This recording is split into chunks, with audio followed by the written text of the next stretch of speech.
Hello, my name is A'Jamal Byndon. I'm the chair of Moore Board of Directors, and with me today is Dennis Womack, who's also a board member at Moore.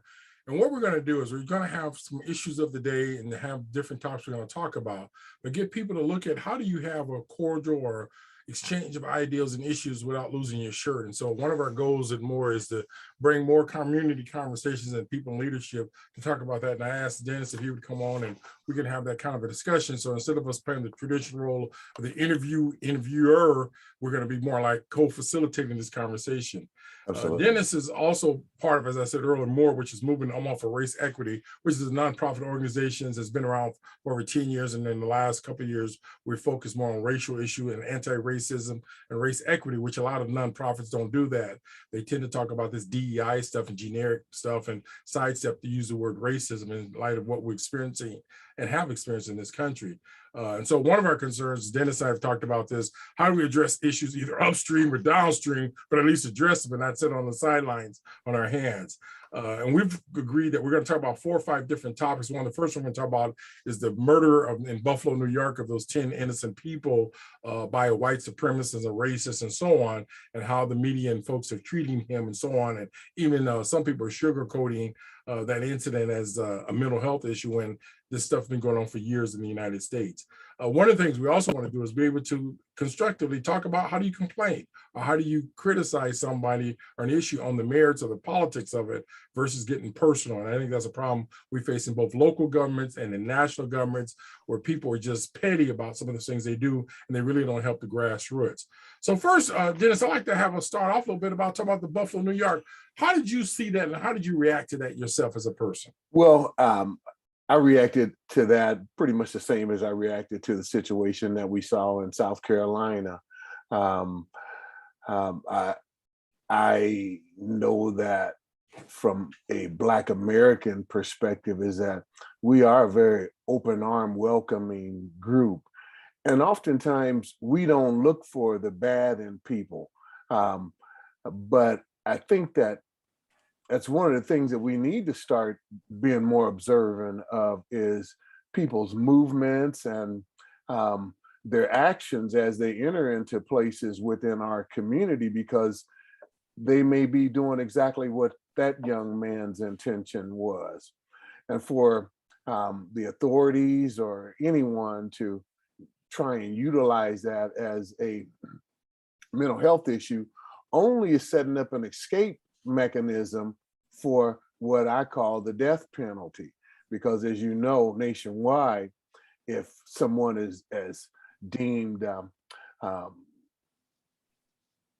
have psychiatric or mental health issues, they may just get life in prison.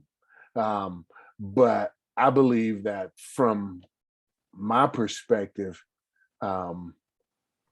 someone needs to make an example out of this situation.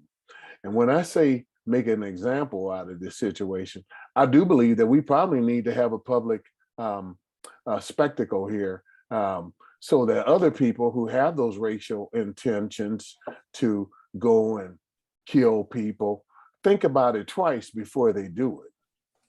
And my reaction was I was surprised how people act shocked that things like that happen. The guy was 18 years old, and I had one person who approached me who said we should go into those chat rooms because he's been bubbling up this conversation for years. And there are people in those white supremacy chat rooms where law enforcement don't have a chance to investigate or get inside there because they're private and encrypted. And my response was law enforcement, some of them were part of the problem too, because they got some white supremacies folks on their staff. They got people who in Nebraska years ago, and you and I are old enough to remember, where there was a member of the state patrol who was a member of the Ku Klux Klan. And the only way they got rid of him is they had to make sure that he couldn't carry a gun. So once they made a rule that he couldn't carry the gun or it was already out there, that's how they got him out of law enforcement. But knowing this guy, he was pretty young, meaning he was not at retirement age. He probably showed up in another local police jurisdiction, like a lot of these bad cops and police officers and law enforcement folks who do when they mess up and deal with people. But going back to this Buffalo thing, what I found more egregious or crazy about is that he traveled 200 miles, went to a specific African-American place where people frequent in the community and just shot random people. And some of the comments and how people reacting that when people talk like this and they do this, at some point they're going to follow through. They become extremists. And we sit here with the same old him haul act like it's not reality. And it reminds me of crematoriums being fired up and genocide and so on. And we just got to be astute that there are people who just killing you because of your race or your ethnic or background or religion. Absolutely. And I think that's part of the problem is that I don't know why people will, one, be surprised at any of these instances because they're happening. They've even happened here in Omaha when you think about out at the Von Mauer incident. That could transpose itself into a situation where it becomes racial. And I think that one of the things that people need to become aware of is that there's a network going on out here that we may not be totally aware of. And it certainly doesn't exist within our community because our technology is at a different level of what other people are. But I do believe that some of those groups specify and identify particular areas in which they can get people to go and do those vicious activities. And they sit back and they revel in that because if you look at it, there's 11 people dead now, 10 of them Black, and some people are sitting back counting, well, that's less, 10 Black people less that we have to worry about. Wow. I mean, that's hideous, that's sick, that's disruptive. But that's what we're dealing with crazy. Because if you go back and look at the history of this country, I mean, we were being hanged for someone just insinuating that we whistled at a white woman. You're talking about Emmett Till in 1955. Absolutely. In the late summer. And the picnic hangings where people would invite their kids. I mean, that stuff I do believe is passed down traditionally from different generations to generations. It's just a mindset. And I think that what is viewed as white privilege really has a lot to do with that. You know, something as you said, and I'm going back to this lynchings and castrations and things that happened. There were over 5,000 African Americans that were documented by Ida B. Wells. If you read her book, and particularly her efforts for many years to stop lynching of African Americans. And then Malcolm talks about there was over 10,000 African Americans who were lynched because a lot of it was unreported. But the reason I raised that because sometimes when we talk about the history, we have to bring it to the forefront. But I'm reminded of on Facebook, there was a lesbian woman that I know. Lesbian is a contradiction. I mean, it's kind of oxymoron to say lesbian a woman because a lesbian is a woman who the question was raised is, how do you deal with birth control? She says, get rid of the penis. And I found that somewhat insulting and somewhat stupid to even say something that outrageous because again, we would not be here if it wasn't for the penis and the vagina, not to get too deep into the woods, but there's some things you just don't joke about. Absolutely. And so I raised it from a racial point of view, and I guess the person didn't come back and apologize, but then I had some so-called Black person who came out and said, oh, they were just kidding. No, you don't kid about stuff like that when people have been historically traumatized for 450 years by castrations and lynchings and things that happen, even legal executions of many African Americans that were innocent. And right now we have the Innocent Project that has been around for many years and have probably exonerated over 400 or 500 people who are on death row who's ready to be killed because you have some corrupt law enforcement, judges, and racist police officers who are not dealing with it. So yeah, that is a sensitive topic for many of us. Many of these racists don't have a clue the depths of the anger and the trauma that we've experienced, as Malcolm was saying, living in this American nightmare. Well, just look at Tulsa. I mean, 1919. Absolutely, and look at what's happening. Or 1921, rather. Yeah, 1919 was Omaha, Nebraska. There you go. The same version of it, right. And it's just done in a different way. It's right.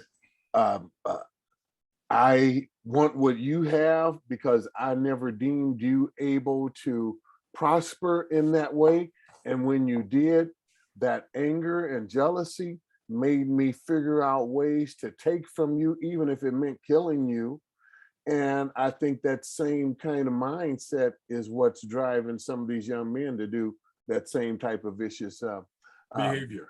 By the way, Tulsa had over 300 African Americans who were murdered, but when you look at some of the official version of the papers and that, they'll mention a few here. And then recently they came up with a location in the Greenwood district where they had mass graves. So Absolutely. again, it's like how they treated Native Americans. And again, we got these clowns running for office talking about we can't talk about critical race theory or race issues or things that will make students feel bad. Well, can you imagine in Nazi Germany, again, they get a chance to have their history erased because some German people feel embarrassed by how they as a society treated certain groups and so on. And I think there's a good parallel in terms of that. But we got to keep talking about it because I think the trauma that people experience today is generational. And I look at some of our Negroes and bootlickers and people who come from the South, I can see in their faces this scaredness and this subservient mentality when they've been beat down for so many years. And many of them, like I had an uncle who I never met, who joined the military when he was a young man just to get out of the South. And he ultimately got killed and murdered or killed in war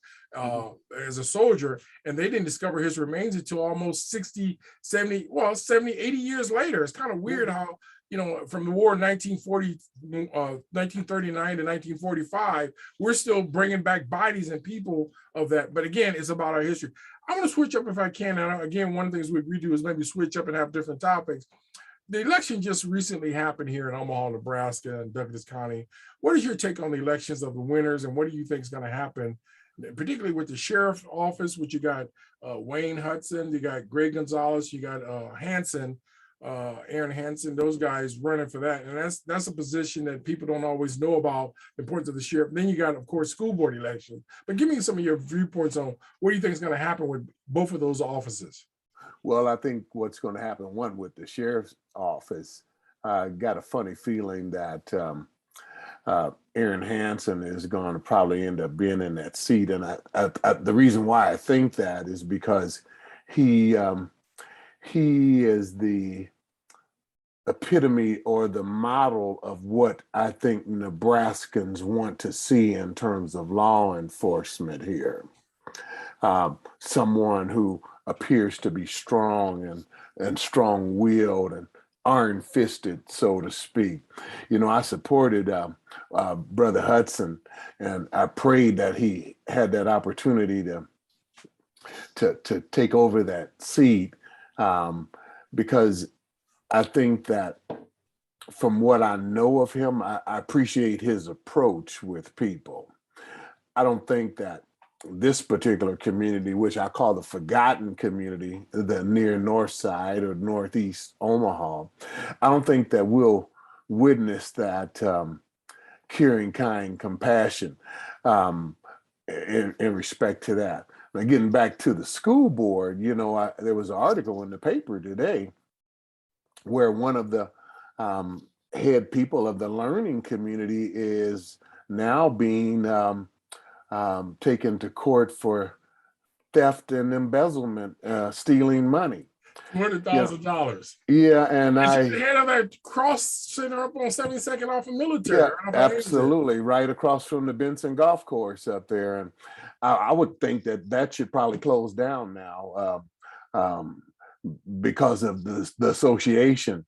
But they'll probably still receive money and be slapped on the back and told that they're doing a good job and that they can keep on doing what they're doing. But to me, that should be turned over to the community, because to me, that was all fake what they were doing up there. I don't know of a person that they provided any job training for. Do you? Well, I went up there a couple of times for some meetings. They let us host a meeting there when we were trying to get some coalition people together.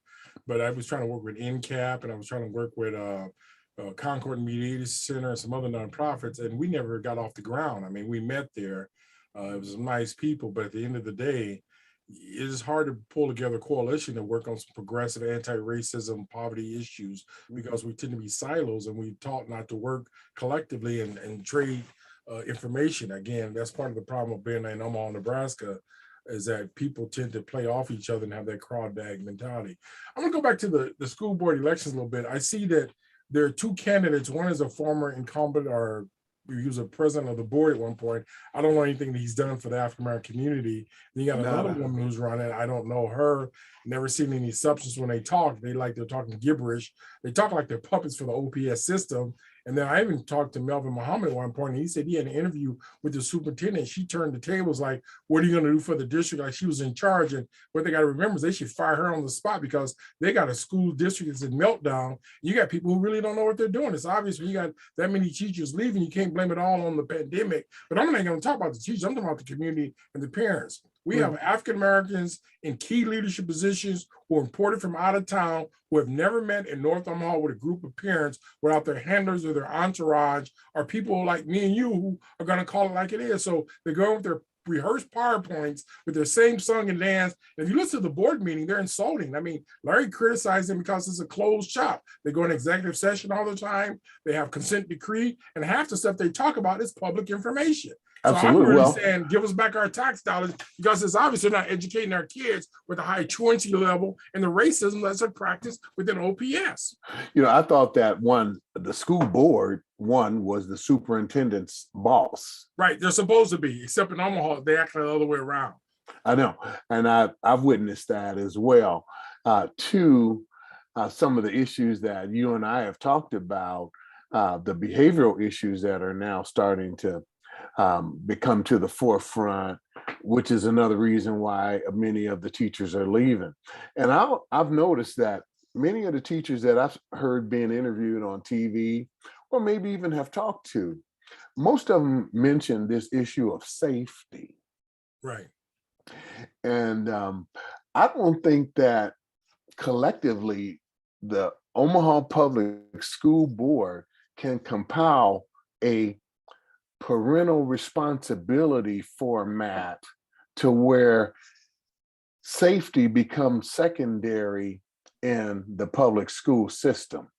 And it's a very, very simple process. I do believe that they could put that together if they were willing to listen to some of us who've been out here in the social arena, who have either worked or contracted with the state of Nebraska. Many of us have worked in the mental health arena. So, what I think we could offer them is a wealth of knowledge. But the one thing that I've noticed, they're very unwilling to listen. Well, they got a lawyer who's telling them what to do, a lame duck lawyer who think that they're in charge of the school board, and they got them like puppets or automatrons or robots, or use like the Borg if you look at Star Trek, but they're literally not engaging the community. And I even argue the point is, when was the last time you saw a school board member in the district with a group of parents talking about issues of the day? And again, to go back to how you and I grew up in our environment, if we put on a show as a student, our parents would be up in that school dealing with us accordingly. You got kids raising kids. You got people who really don't know how to deal with African-American men. They keep firing all of them who work there, getting rid of them. But my problem is we just got to bring our community back into the schools. Well, and I think that's probably one of the things that more can do, because I do believe from not only a local standpoint, I believe from a national standpoint that education, our workforce, our basic whole infrastructure, we need reform programs here in this country, because right now, if you were to look at things that's going on, we're spiraling downward. Right. And and it's very obvious that we're spiraling downward. And I think that spiraling downward has a lot to do with some of the angst, the anger, and a lot of the issues that we're being confronted with on a daily basis, whether it's public shootings, massacres, basically is what they are.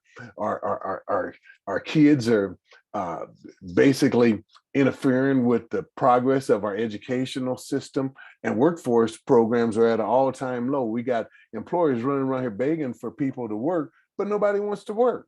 Well, so, I know part of it, Dennis, goes back to this pandemic. When you give somebody an extra $300 a week or $600 a week on your unemployment, and it's more than what you make in your basic minimum wage job, why would you want to go back to work, particularly if they're going to give it to you for a whole year? Now, again, I do think that some of the people deserve the incomes they need when they're low income. I don't think people should be poor in the United States. Absolutely. There should be a guaranteed baseline for everybody, from shelter, food, healthcare, and so on. And you don't hear a lot of these social justice people or so-called progressives arguing the baseline for our whole society, like they have in some of those social democrats in Sweden and so on in those areas. But we just got to have some more conversations versus to have these same mealy mouse personalities or bobbleheads out there on the front saying. The other thing I'm going to say, and I think is important, is that you got student body that's 73% student of color, but yet the teachers, administrators of color are less than 12%. And then when you break it down to the male category, particularly for African-American males, there are many African-American males who they just do not like to be around because they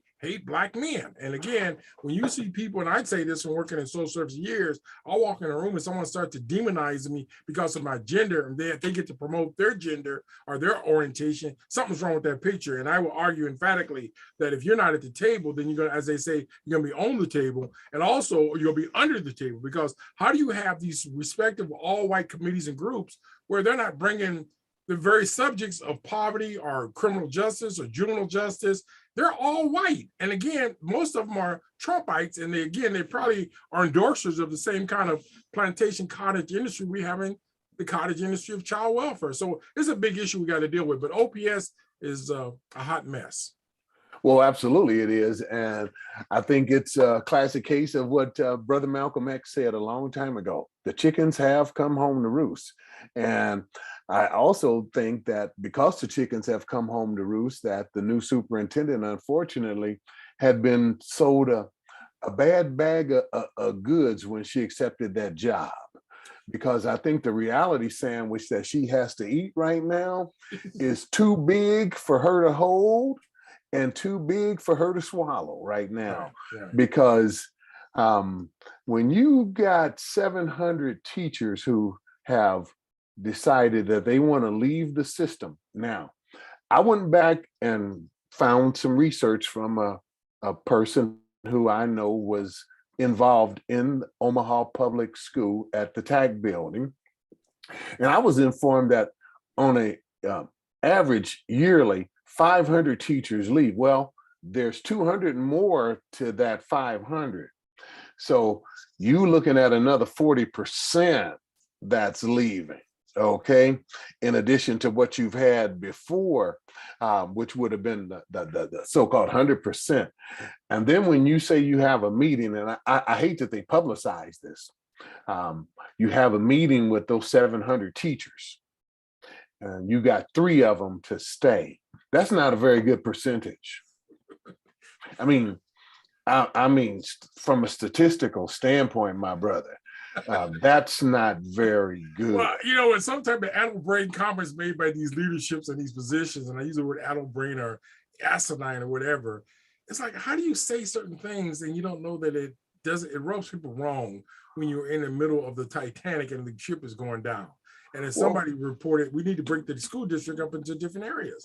I think the problem was that I think the World Herald wanted to make her look bad. Oh, well, I would even argue the issue I would say is if you've never run a district like Omaha with this apartheid segregation that has a kind of negativity on race issues, it's hard to come in here and walk in the landmines and walk between the raindrops. And I don't care, you know, I looked at her qualification. Obviously, she was never a superintendent in the high level. And so she's coming to one of the most difficult, racially divided, segregated communities in the United States, Omaha, Nebraska. It's been that way since we were born. And then you're going to have to run with some politics of these unionites who won't support some of the parents being involved in that. And they're banning parents if you become so assertive, just trying to say, question the quality of education. So if you don't have, you got board members, I sit there and I watch it, I'm like, you got to be kidding. Why did you run for office and you get in there and you say Easter piece, like, I went out and visited such and such a place and it was nice and I didn't want to disturb the students. I'm like, we're talking about policy issues. We're talking about you making site visits to a school. What about site visits to your community of their constituents who elected you? But then it's the other thing is the school district is I don't think it's going to get better until it gets worse. I think you're right. When you got people like you and I who've never or rarely been invited inside the classrooms or the schools or even to give them our version of our history and our culture, then you got brainwashing taking place. Well, I think the problem that the superintendent had is that when she accepted the job, the so-called status quo group around here surrounded her with the wrong people, and they led her down the wrong path. They gave her the Judas goat that we know of that used to be over in the stockyards in South Omaha. And Unfortunately, it was somebody who really doesn't have a real knowledge of Omaha because they're not from Omaha. Right. Many of them don't have a clue about They Omaha. have no clue about it. And if you ask them to drive across the city, they couldn't do it without a GPS on their phones or their car because they have no clue about our community. Absolutely. And you got people leadership like that. And like I had one person, I'm going to mention their name, was been in North Omaha for many years, didn't know where the Washington Branch Library was. How does that work out if you got kids? And you, again, we don't have to go to every place, but at least know where Metro Community College is, or know where some landmines or landmarks, rather. They landmines for them because they don't go there. Well, that's one of the things that I've always talked about is that the status quo brings individuals here from out of town and they put them on TV and say, oh yeah, this you guys' new leader. I saw something like that today when they were talking about the issues of infant mortality in the Black community. And you could see them setting up where this funding was going to go all along. It was some group called I'll Be a Black Girl or something like that. And I heard this young lady talking about it. And I said to myself, I don't think that young lady is a parent who's talking about it. Some young lady, her name was Ashley something. Oh, sorry, I know. She was on the board of the ACLU with me, who backdoored me behind some of the crap that went on there. ACLU got a lot of racism, and one time in the meeting, I made a comment. I'll tell this public to anyone.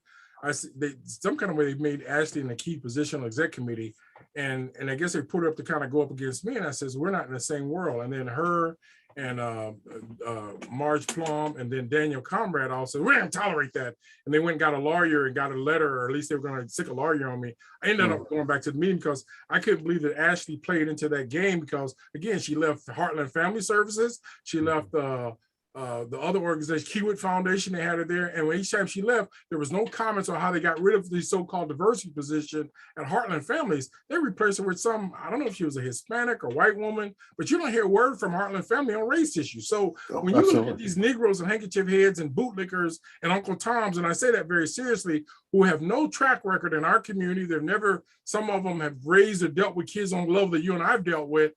They have no reason to be sitting at the table lapping up to these racists who hate Black men and Black families. And again, I've never seen them teach a course on race diversity. I've never seen them talk about the Black family or teach a course or do anything for our community. And so I call them out because at the end of the day, look at their resume, look at their productions, and look at what we've done over the years to get this far. And we sit here and with mealy mouth and don't say how these apologists treat our community, and particularly those who have dark skins. Well, you know, my brother, I would go even deeper than that. None of them have ever even written a referral for a food pantry for anyone in this community. Right. Let me just tell you what I see that's going on, and I'm sure that you know this from a political standpoint.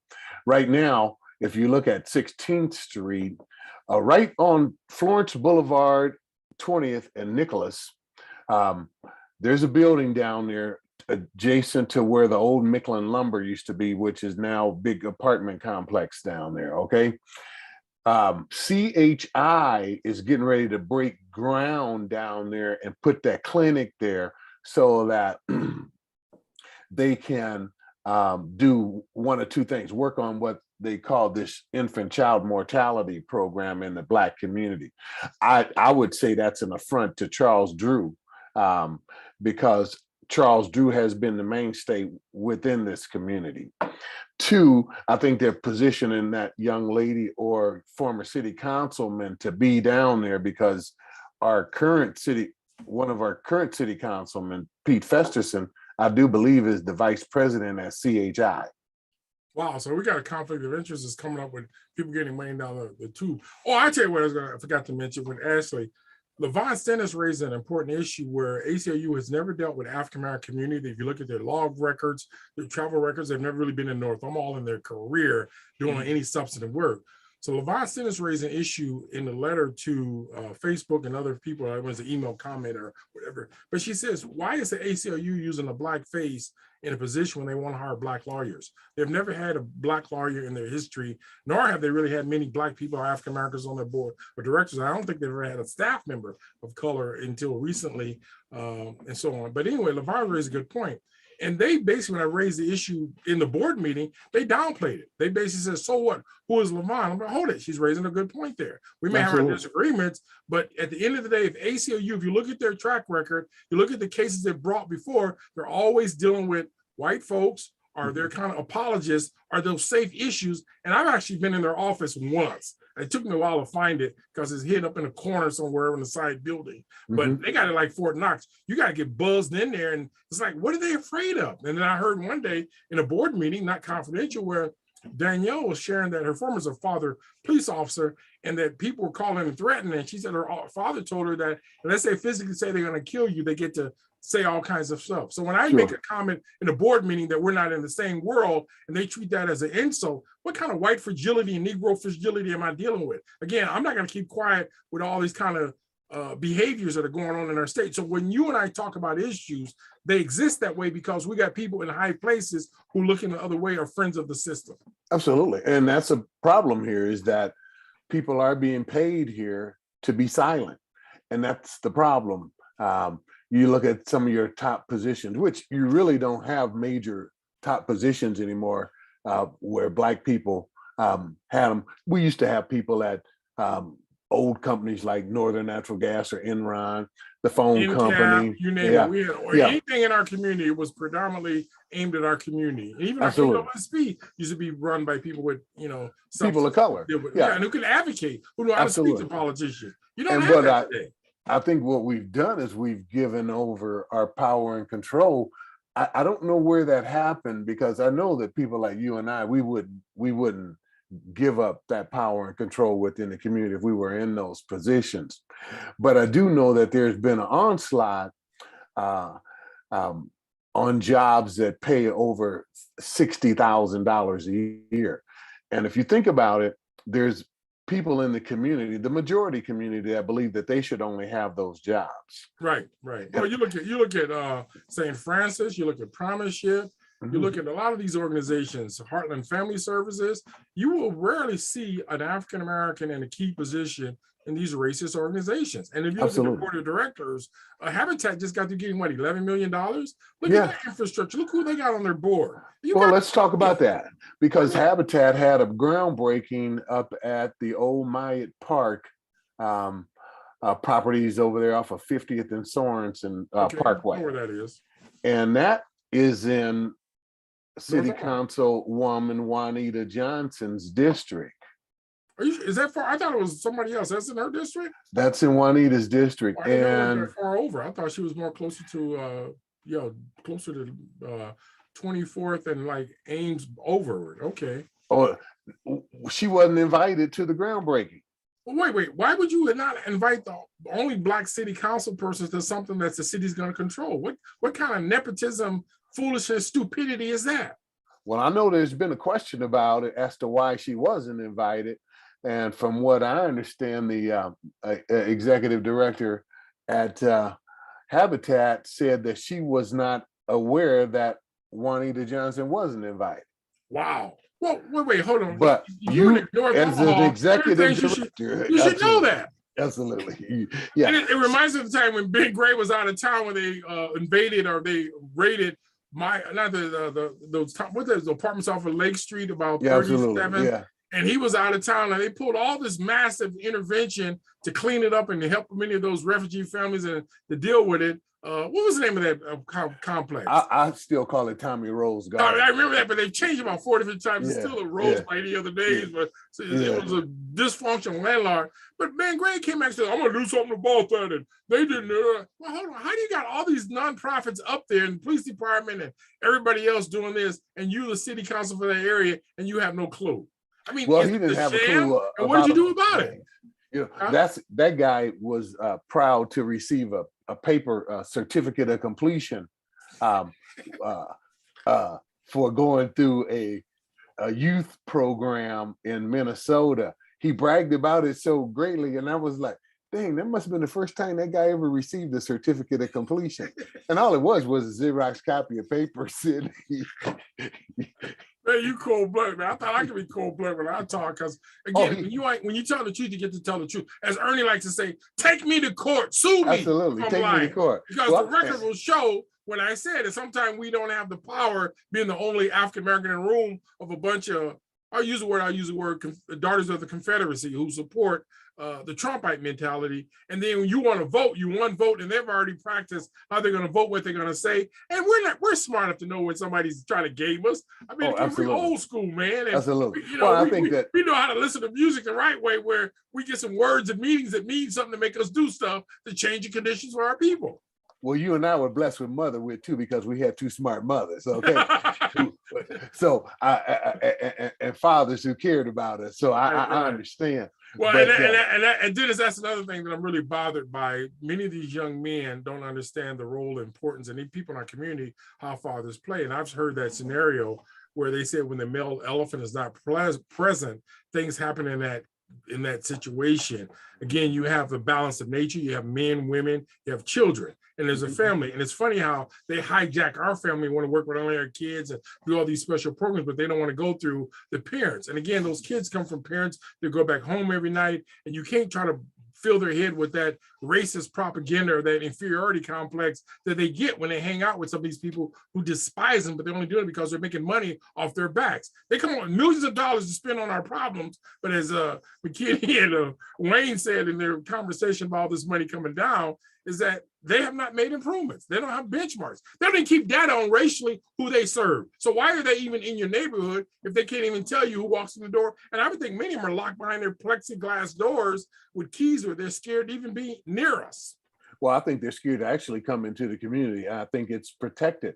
If you think about it, the police are operating 3 to 3 in this individual to every one in every other community. Right. So we're over policed. And then you get over criminalization of behaviors that are victimless crimes. And, you got Black people laying up in prison for years over some marijuana or some situations that white people are out here selling drugs illegally and getting away with it. And then people go to Colorado, get their little marijuana, their fix. They think they go across the border to Nebraska and they're gonna get treated a certain way. No, once you come across that state line, the police officers have forfeiture laws where they even get to keep some of the money. I mean, the whole thing is corrupt. So they're going to be out there, and instead of looking for the regular speeders, they're looking for somebody who they think could be suspected carrying some marijuana or some, whatever. And it's just unfortunate we spend all these law enforcement dollars when we should be dealing with resolution, police resolution, conflict resolution, restorative justice, all the stuff that they do in other countries to bring the people away from being locked up in the warehouse in these dungeons we call prisons. Well, speaking of money that's coming down, I really like the fact that Senator Wayne and McKinney actually even spoke up to try to get some money for North and or South Omaha. I had to commend them on even bringing that up, because that's a tough thing here in Nebraska, because working for the U.S. Commerce Department and the United States Department of Labor, I always found that some of my Republican counterparts always told me, Womack, although that money's designated to go to the impoverished community there, we're going to divert it and take it somewhere else. And I think you said Republicans actually said that to you? Oh yeah, they actually told me that, and smiled about it at the same time. And I said to myself, man, that's been going on for a long time around here. And urban renewal, money, all that stuff. Absolutely. All that's been, and what we need to do, some of us that understand economy and economics, I think we need to come up with a watchdog group around this community, and more can probably you really need oversight. We're not getting it from our oversight committee to where if that money's coming to this community, then we need to see exactly who's getting it and what are the outcomes of what they're doing for that money. In terms of outputs and matrix of making sure that people can get benefits from and things like that, right? Well, the community has to benefit from it, or else it's a waste of money. And that's one of the things that we don't want to hear anymore, because when I moved back to Omaha, I started participating with the Nebraska Democratic Party. And one of the things I always heard from some of the Democratic leadership at that time is, Womack, we tried to get money into North Omaha, but some of the leadership there in North Omaha misused the money. Well, and I'm not gonna talk about the dead, as they say in the African proverb, that when the lion dies, we talk about the beauty of his skin, because Mhm, people are afraid of lions for the most part. But again, you say something good about the dead. mhm. But there is something wrong when we look at reverse engineering, which is a concept that I'm using more lately, that it did get this way overnight. And going back to the money, if you don't have the right people at the table, and right now they're not bringing them to the table, it's not going to happen the way they think it's going to happen. Look at the Mutual of Omaha giveaway, the TIF thing, the issue with the trolley car. I mean, there are so many of these big corporate interests that are making lots of money off of things that traditionally go to reform and help underserved communities. And now these blatant politicians and racists, and that's the best way I can use is racist, they really don't care. And they gotten to the point they have so much cohesive power, and we fighting among ourselves, that the money that traditionally have gone to improve the quality of life for people like senior citizens, even Social Security has done a great job in some areas helping the older people, but we're not going to get that in Omaha when you got people who are down in those back rooms with all their same clan people. I use clan with a C here, CLAN, as a group as opposed to K. And they're just doing what they're doing. So Omaha is not going to be improved as long as you don't have the very people who you want to benefit from it at the table. Well, there are people that are keeping people like you and I, away from the table. They're hired and paid to do that because with our knowledge combined, and I'm talking from back to the 60s here. I'm gonna go with the 70s. You got a little bit few ages over Yeah, here, so I'm gonna and let you take working the 60s. in I'm going to the 70s programs. because I graduated from high school in 73. Okay. Yeah, programs like comprehensive employment training agency, job training. Your business, your business community, your commerce community.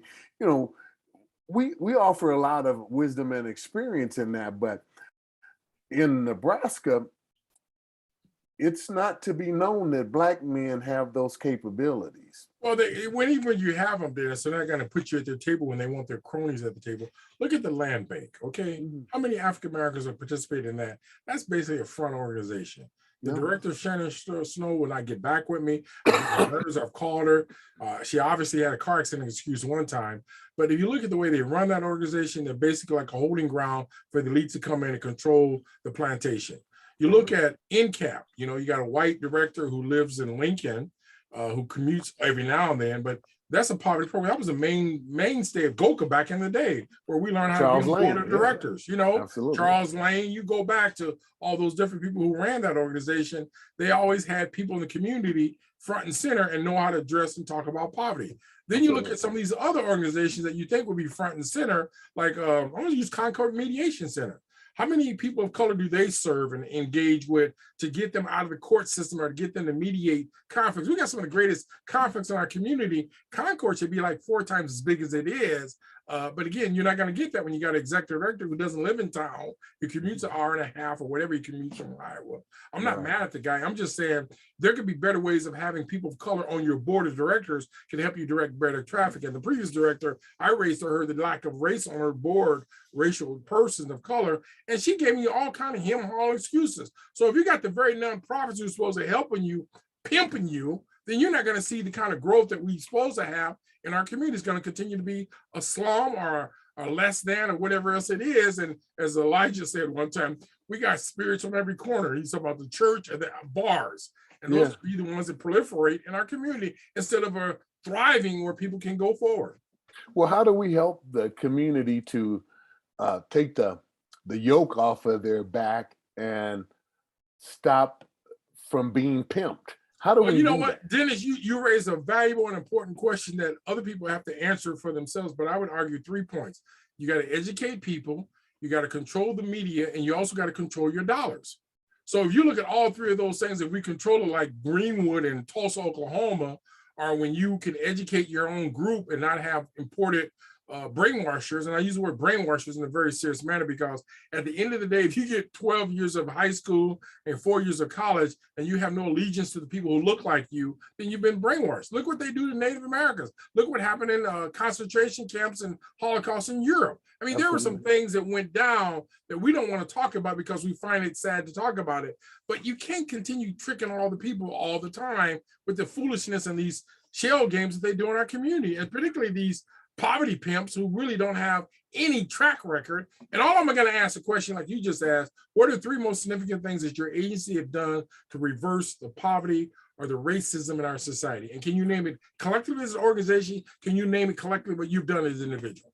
Well, I think that we've allowed ourselves to be engineered into this concept to where we allow people to come into our community and sprinkle their foo-foo dust on us. And we walk away happy and delighted. And I think that's been a major issue here, because how can somebody tell me that this is your new leader and we want you to follow them? And that's the same concept of the old Judas goat over there at the packing house. It's like, we want you to follow this person because he's getting ready to lead you to slaughter and continue this pattern of poverty that you currently live in. You ask the average Black person around here, where was Nebraska in poverty in 2014? And most of them will probably tell you, oh, we was living good here. But we don't know that Nebraska was number 2 in poverty per capita in 2014. And I can assure you, things haven't got that much better here. Okay. Because it's the result of it is what I see on a daily basis, whether it's in the social services arena.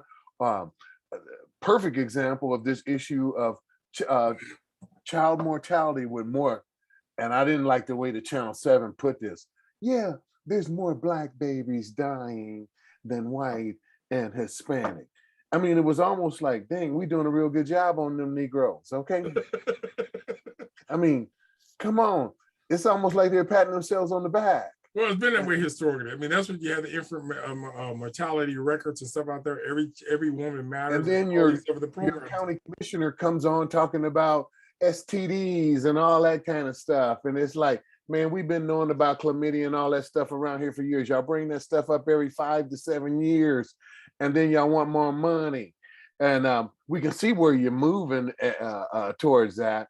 And it's almost like the same old tape being replayed over and over and over again around. And Dennis, I know we're getting close to the end, but I want to raise a couple of points before we close out. Number one, you and I are saying some things that a lot of people in the community are saying, but they don't have the microphone, nor do they have the media to communicate, because the media, World Herald obviously was involved in printing some stuff over the years, covering up stuff, even the whole issue before the World Herald became that, the lynching of Will Brown. I mean, they fanned the fires of all that stuff to create that ruckus. And even today they do that. And I can't remember the last time they had an African-American male working as a reporter in the World Herald. The last one I knew of, Rudy Smith, a guy from Jamaica. Ruby was a photographer. Yeah.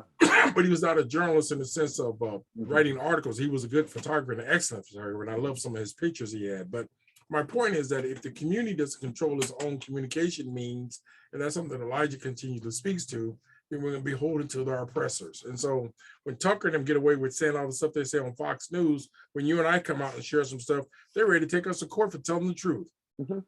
Yeah. And you and I have said nothing that we can't prove by looking at the conditions of our community. Absolutely. And I would tell them that us telling the truth is going to set them free too. Okay.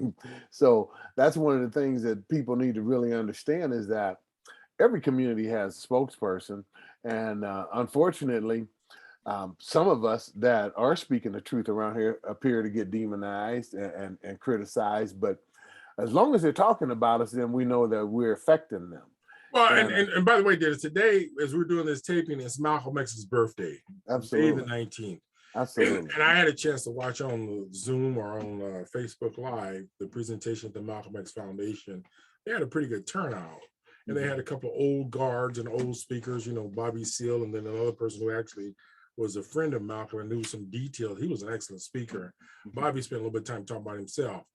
But my point I will raise back to Leo or anybody, Joanne, or all of them, is as we do these events, how do we translate into our kids having a Malcolm X class at UNO or Creighton or other places? Because Malcolm was like a god to many of us, and how he sacrificed himself to be. He's basically a martyr in many of our eyes, because he's Black history and he's Nebraska. And we don't give him the homage, and I'm on Nebraska being here, but yet when you have some stuff with all these other handkerchief heads, they come out in full force and they do all this kind of tap dancing on top of a table, get off and is that. But Malcolm is a very important person internationally as well as nationally for African Americans, and we don't have the infrastructure in our universities. Black Studies don't offer a mandatory course on it, which I'm disappointed in the Black Studies whole department and their curriculum, because they're not developing advocates and social justice people and how they were created.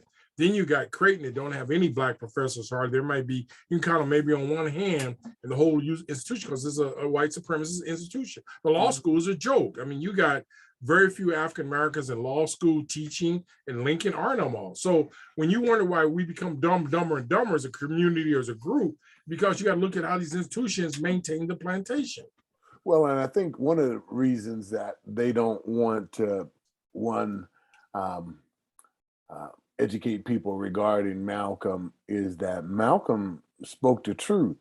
And that's part of why they're fighting this so-called issue of critical race theory around here. Which we didn't talk much about. Absolutely.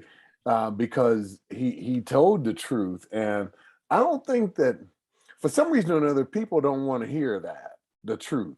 If my thing is if you don't want to hear the truth, then why do you hide it and still conduct some of the same practices that racists have traditionally from a historical standpoint? And getting back to some of them politicians, they're speaking in code, okay? Dog whistles what they're doing.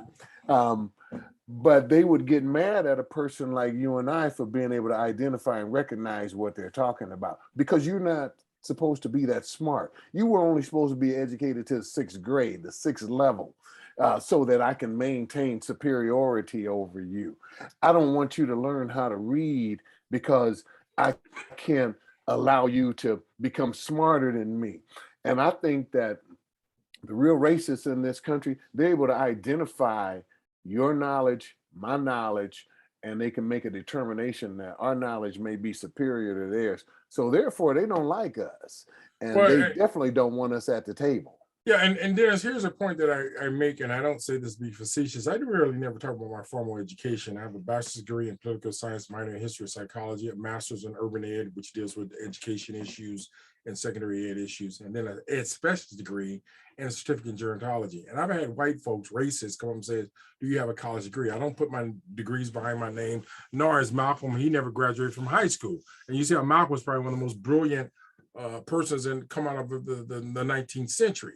Mm-hmm. And so one of the points I said is, there are people who have PhDs and I've never seen them write anything, say anything. And there's some Negroes in our community, in spite of their formal education, I've never seen their name on a piece of paper on anything.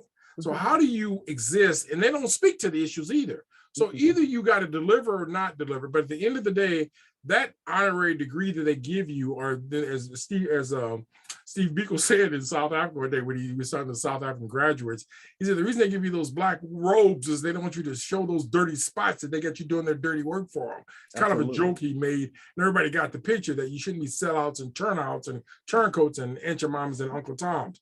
But we got too many of these colorists people, and I use that by looking at institutions that many of them don't have the connections to us, indigenous people. They don't like dark-skinned people. They don't respect Sudanese people because they're too black. And you got these people who are passing. Here we have the case of us dealing with passing years ago. You got the same thing. Look at some of these leaders in our positions and so on who are passing, and they're not doing anything for us. And we don't call them up because we're just happy to have a dark skin in a high place. No, get rid of them. Again, if the car can't drive, you can't drive it. And if it's stuck up on some stilts and everything, you can't do nothing with it. If it doesn't have an engine, you can't do nothing with it. So again, a gun without bullets is useless. And that's what we're having in our educational system. We got more people being churned from the school to prison pipeline. And there are very few opportunities that we get to say things to ourselves and to our group members, except through Facebook. And even then they censor you. And as Reverend Sanders said, they put him in Facebook jail. How do you get put in Facebook jail when you're reverend? He's not using the profanities that I hear all these Christians use in these meetings. And the ACLU is another example.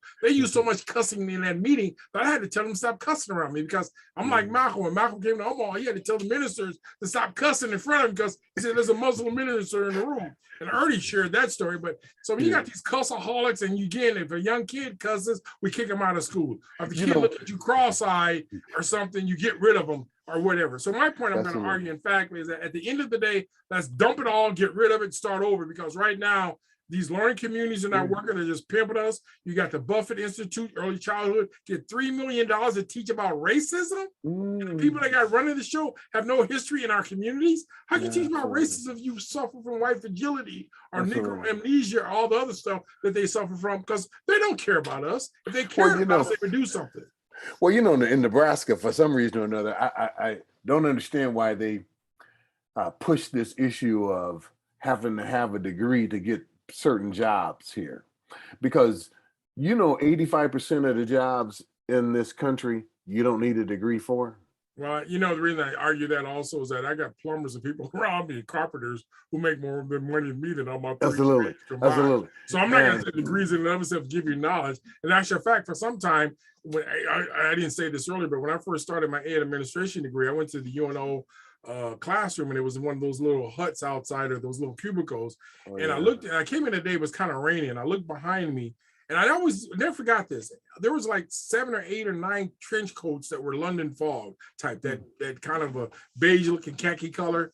Then I looked around the room, right? It was, and these were the male administrators or whatever from OPS and elsewhere. Then I noticed they all had on a certain kind of a dark pants on, and they had a polo shirt. Yeah, and it was almost like they were dressed like in China, where they make them wear the same uniform. Like these are so-called educators with master's degrees and advanced degrees, and they dressing like puppets. I mean, there was no color in the room except when I brought in that racist room. But I ain't gonna lie to you. I find it amazing how we allow ourselves to be cloned and be brainwashed and not have independent thoughts. And again, one thing I keep saying is that you and me, Dennis, goes back to, it's not freedom of speech, it's freedom of thought.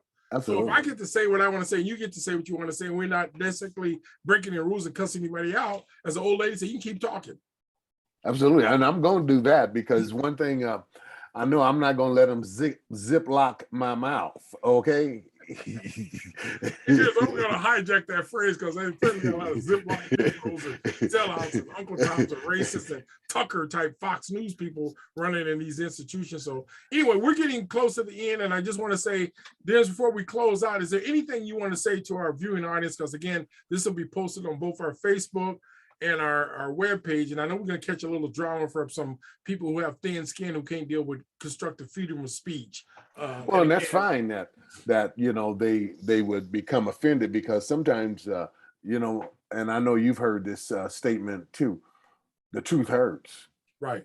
And I agree with you. And again, I dislike when people use euphemism and DEI, diversion, inclusion, and equity, and they really ain't got a Black person in the room, or African American or Sudanese or somebody who has some African roots in there. And again, you got these other people. I've been in a room with some of these other folks, these other groups, and they quiet as a church mouse. I thought they were just sitting. Yeah, I don't like the term of what they call real inclusion around here, because it doesn't really exist. Well, the numbers show that. And again, the numbers show it. All you gotta do is do a check box of all these boards of directors and leadership, and they keep recycling the same old sellout Uncle Toms. And some of these people got some serious criminal offenses on their records that they shouldn't be at the table trying to be ethical and talk about anything, when they still get that criminality mind of exploiting our community over stuff they did. Now, again, I can accept if you, Malcolm, as Malcolm says, we've all been to jail on some issue about social justice. But when you go to jail for embezzlement